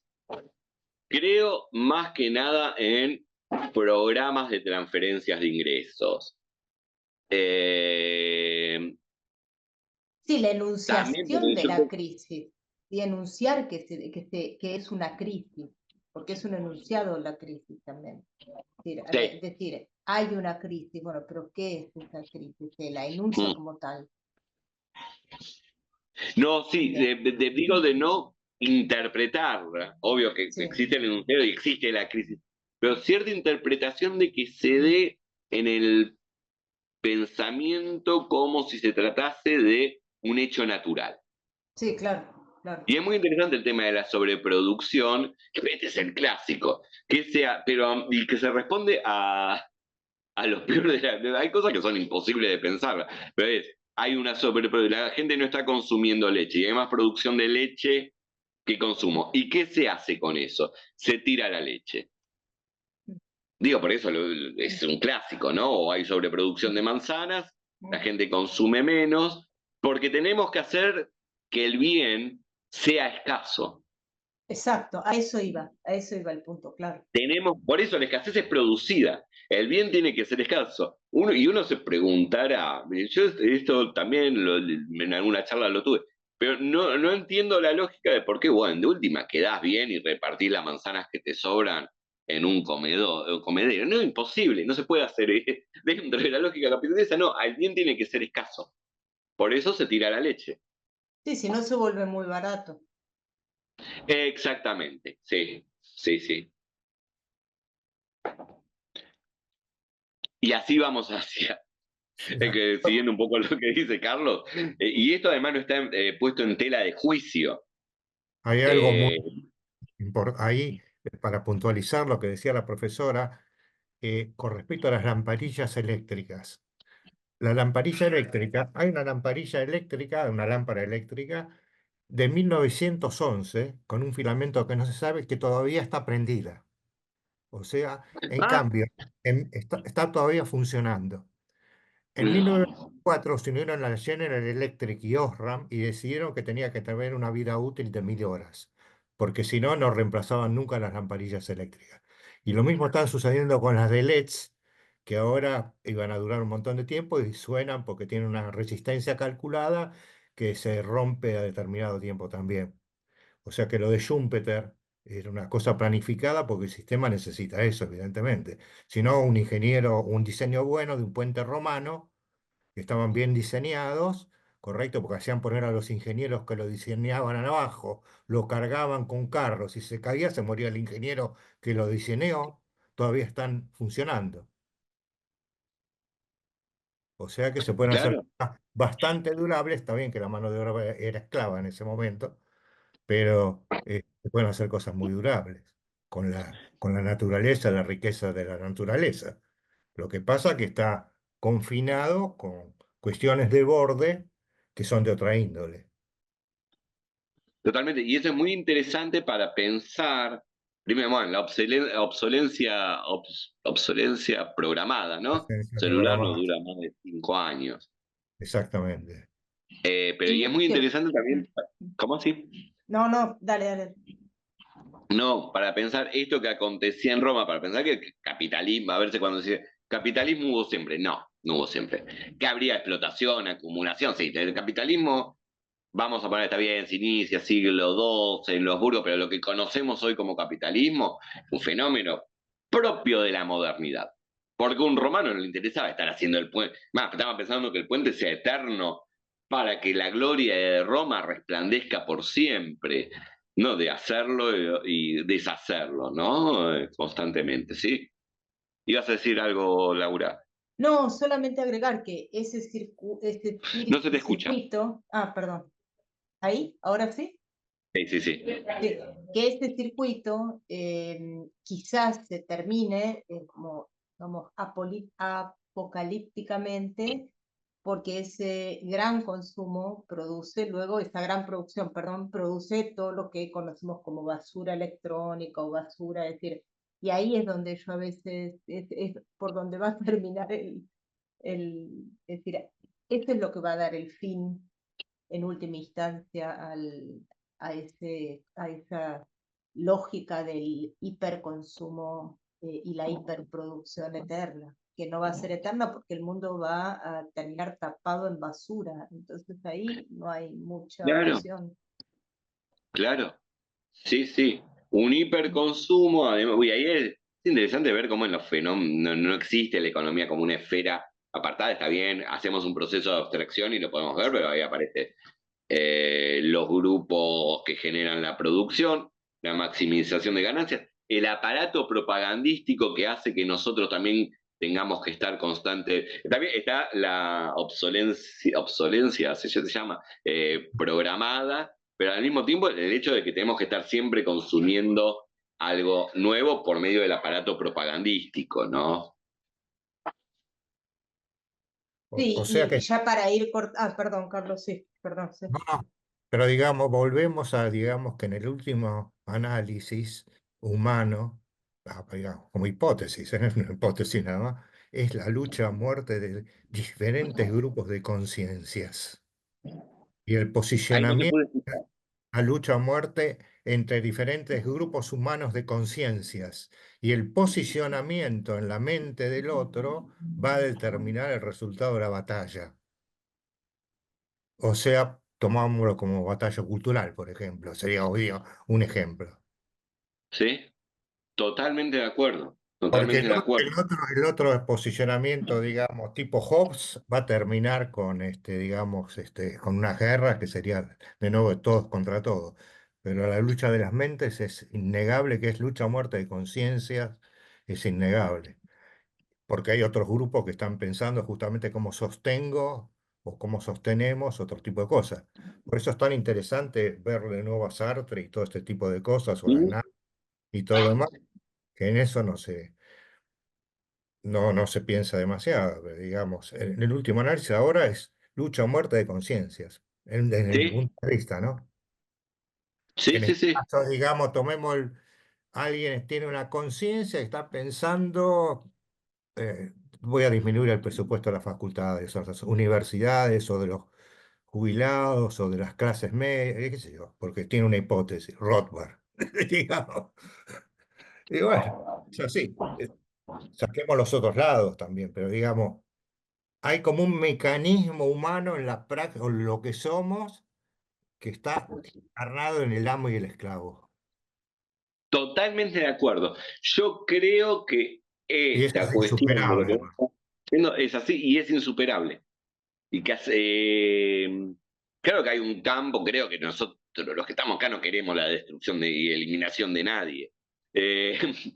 Eh, pero del otro lado, como cuando vos estás señalando a Rothbard, plantea directamente, pero a ver, no se trata incluso de una cuestión. Aunque se puede analizar también, se lo puede Sí, analizar ese pensamiento. para mí hay que leerlo. Y uno de los errores nuestros, digo, como comunidad académica, etcétera, fue no leerlos. Fue no leerlos y que tuvieran. Yo no, los empecé a leer el año pasado. Porque, Los empecé a digamos, leer. en el devenir aparece este tipo de fenómeno, alguna razón, digamos, y ahora voy a hacer ahí cosas, el absoluto tiene para que aparezcan. Entonces, interpretar eso y ver esa dialéctica es importantísimo. Pero que Claro, está y la lucha esa es, a muerte. sí, Esa muerte. no, Pero que sí. además, Ahora, la,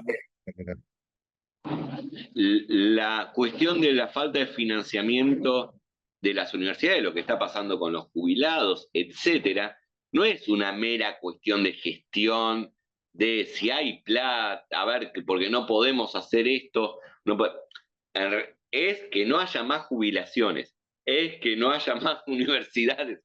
Si no comprendemos eso, porque además está escrito, por eso hay que leer a estos autores porque está escrito, no tiene que haber universidades públicas, no tiene que haber educación pública y no tiene que haber salud pública. Porque toda distribución del ingreso es un acto inmoral. Lo dicen de esta manera. Tenemos a Ayn Rand también, que dice más o menos lo mismo. Y cuando se dice, nos asombramos porque el presidente actual dice, la justicia social es una aberración moral. Esto no es un delirio de una persona. Es algo que está escrito y es una corriente de pensamiento que la tendríamos que haber leído. es un fenómeno curioso porque yo creo que cristianos y paganos se llevaban mejor que hoy nosotros ahora. ¿Sí? ¿Sí? Bueno, pero estoy pensando que incluso como este tipo de pensamiento, escrito, puesto por escrito, atenta incluso contra, porque dijiste cristianos y paganos, pero hay como una cosa, dentro de todos somos sociedades cristianas, aún si podemos ser ateos, lo que sea, y dentro del cristianismo, bueno, el otro hay que darle, no lo tengo que dejar morir. Ahora, esto significa una inversión de valores absoluta. No, el otro, si se muere, culpa de él. Yo no tengo nada que ver. Y está escrito, no es el delirio de alguien. Es el Está desierto escrito. que avanza de Nietzsche. Es el desierto que avanza de Nietzsche. Sí, sí, totalmente, sí. Sí, sí, me parece, y por eso me parece que hay como mucho trabajo que, siguiendo lo que decía Laura antes con respecto a la resistencia, esto nos tiene que hacer no quedarnos de brazos cruzados o resignarnos o esperar algo, sino los que estamos en el ámbito intelectual, académico, nos abre una tarea que tenemos que llevar a cabo. Quizás estuvimos muy dormidos antes, pensando que había que seguir leyendo, que yo no sea Sartre, pero de manera, ¿no? De hacer la exégesis Sí, de manera hasta de... casi ingenua, ¿no? Sí, totalmente, sí, sí, a mí me parece es eso, sí, sí. Gracias. Bueno, Maxi, muchísimas gracias y nos volvemos a ver el viernes, que ya es el mes de noviembre. Yo cuando dije primero dije a ver si lo dije bien. Sí, es el 1 de noviembre. Sí. Y Así si que, tenemos el último encuentro, y claro, no, sí. estuvo muy bueno esto, y vamos, Bueno, sí, realmente. Muchísimas gracias. Gracias, Carlos, José Luis, Fernando, Es Martín y Adrián. Y bueno, vamos todo a colega. seguir batallando. nos vemos, suerte. Gracias, Dios. Maxi. Buen fin de semana para todos. Chao. Igual. Gracias. Chau, chau, chau.